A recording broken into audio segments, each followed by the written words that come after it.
ಅವರ ಸಂಘಟನೆಗಳಾಗಿರ್ಬೋದು, ಕಿಸಾನ್ ಮೋರ್ಚಾ ಆಗಿರ್ಬೋದು ಅಥವಾ ಸಂಯುಕ್ತ ಕಿಸಾನ್ ಮೋರ್ಚಾ ಆಗಿರ್ಬೋದು, ಇವೆಲ್ಲ ರೈತ ಸಂಘಟನೆಗಳು, ದೊಡ್ಡ ದೊಡ್ಡ ರೈತ ಸಂಘಟನೆಗಳು ಎಲ್ಲ ಒಂದೊಂದಾಗಿ ಕೂಡ್ತಾಯಿದ್ರು.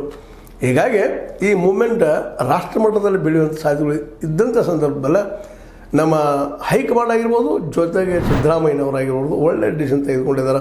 ಯಾಕಂತಂದ್ರೆ ಈಗಾಗಲೇ ನಾವು ನೋಡ್ತಾ ಇದ್ದೀವಿ ಓಪನ್ ಮಾರ್ಕೆಟ್ಲಿಂದ ಏನು ಸಾಧನೆ ಆಗಿದೆ ಅಂತೇಳಿ. ಇವೆಲ್ಲ ನಾವೆಲ್ಲ ಹೇಳ್ಬೋದು, ಗೌರ್ಮೆಂಟು ಹೇಳ್ಬೋದು ನಾವು ಭಾಳ ಸಾಧನೆ ಮಾಡಿವಿ ಅಂತೇಳಿ. ಈಗ ಮೋದಿಯವ್ರ ಸರ್ಕಾರ ಏನು ಮಾಡಿದೆ ಕಳೆದ ಈ ಒಂದು 11 ವರ್ಷಗಳಿಂದಲೂ ನಮ್ಮ ಕನೊಂದದ.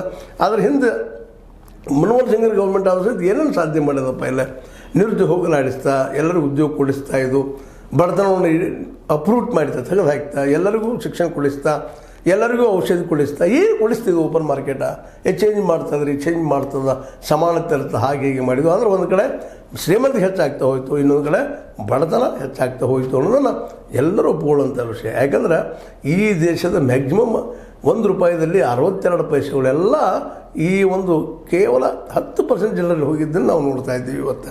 ಅಂದಾಗ ಎಲ್ಲಿ ಸಮಾನತೆ, ಎಲ್ಲಿ ಏನು ಆರ್ಥಿಕ ಸಮಾನತೆ ಇಲ್ಲದಂಥ ರಾಷ್ಟ್ರ ಆಗಿರ್ಬೋದು, ರಾಜ್ಯ ಆಗಿರ್ಬೋದು, ಎದಕ್ಕೆ ಸಮಾನ ಅದು, ಎದಕ್ಕೆ ಅದು, ಏನು ಡೆವಲಪ್ಮೆಂಟು, ಅಂಥ ಡೆವಲಪ್ಮೆಂಟು ಅನ್ನುವಂಥದ್ದು ಇವತ್ತು ಪ್ರಶ್ನೆ ಮಾಡುವಂಗಾಗ್ಯದ.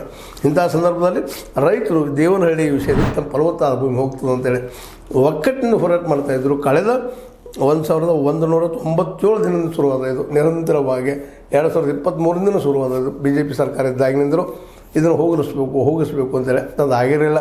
BJP ಸರ್ಕಾರ ಬಿದ್ದೋದ್ಮೇಲೆ ಆ ಸಂದರ್ಭದಲ್ಲಿ ಸಿದ್ದರಾಮಯ್ಯನವರು ಮೂಮೆಂಟ್ದಲ್ಲಿ ಹೇಳಿದರು, ಇಲ್ಲ ನಮ್ಮ ಸರ್ಕಾರ ಅಂತೇಳಿ ಬಂದರೆ ಇದನ್ನು ರದ್ದು ಮಾಡ್ತೀವಿ ಅಂತೇಳಿ.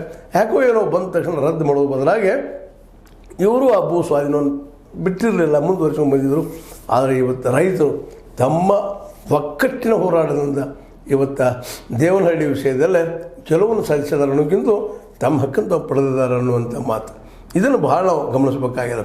ಅದು ಇವತ್ತು ರಾಷ್ಟ್ರ ಮಟ್ಟಕ್ಕೆ ಬೆಳೆದು ಅಥವಾ ಅದರಲ್ಲಿ ಮುಖ್ಯವಾಗಿ ನಮ್ಮ ಏನಪ್ಪ ಅಂತಂದ್ರೆ